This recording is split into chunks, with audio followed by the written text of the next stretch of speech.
ஏண்டா என்ன பண்ணுறீங்க? இஞ்சி பூண்டு க்ளீன் பண்ணிட்டு இருக்கேன். வீட்டில் அத்தனை வேலை கிடக்குது, அதை விட்டு இதை க்ளீன் பண்ணிட்டு இருக்கிறீங்க. டேய் ஒன்று ஒன்றா செஞ்சுட்டேன். இதெல்லாம் வந்து வீடு க்ளீன் பண்ணுறதுக்கு முன்னாடி இஞ்சி பூண்டுலாம் க்ளீன் பண்ணி அரைச்சி வச்சிட்டோம் அப்படின்னா நம்ம எல்லாம் கூட்டி துடைக்கும் போது சுத்தமாக இருக்கும். அப்புறம் ஃபைனலாக தீபாவளிக்கெல்லாம் பலகாரம் சுடுவாங்கன்னா எங்கள் அம்மா இஞ்சி பூண்டு அரைச்சிட்டு இருக்குது. அதுதாண்டா செய்யணும், ஒன்று ஒன்றா தாண்டா செய்யணும். இந்த ஒரு வாரமாக இந்த இஞ்சி பூண்டு பாவம் ஃப்ரிட்ஜுக்குள்ளேயும் போகாமல் வெளியவே கிடந்துச்சு.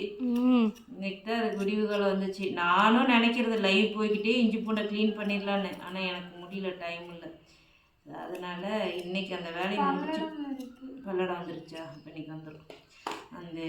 இன்றைக்கி வந்து இதெல்லாம் க்ளீன் பண்ணிட்டு தான் அதுக்குள்ளார அடுத்த வேலைகள். உனக்கு நான் ஒவ்வொரு வேலையும் செஞ்சு கொடுத்துட்டுனா நான் அடுப்புக்கிட்ட உட்காரும் போது நான் சொல்கிற வேலையை நீங்கள் செய்ய கரெக்டாக இருக்கும். சரி. அப்புறம் நான் ஒன்று சொல்லுவேன், நீங்கள் ஒன்று செய்வீங்க. அப்புறம் கோவம் வரும், அப்புறம் கத்துவேன், அப்புறம் எனக்கு தொண்டை வலிக்கும். நீங்கள் சந்தோஷமாக தான் இருப்பீங்க. அதை அம்மா திட்டு வாங்கி வாங்கி உங்களுக்கு பழகி போச்சு. ஆமாம். இங்கே பார். ஏய் எவ்வளோ இஞ்சி வேஸ்ட் பண்ணுற? அட்டிங்க. இஞ்சி தான் வேஸ்ட் பண்ண, தோல் மட்டும் தான் போகுது. இஞ்சி எவ்வளோ வேஸ்ட் ஆகுது பாரு. இல்லை, அது பழசு. நீ பூண்டு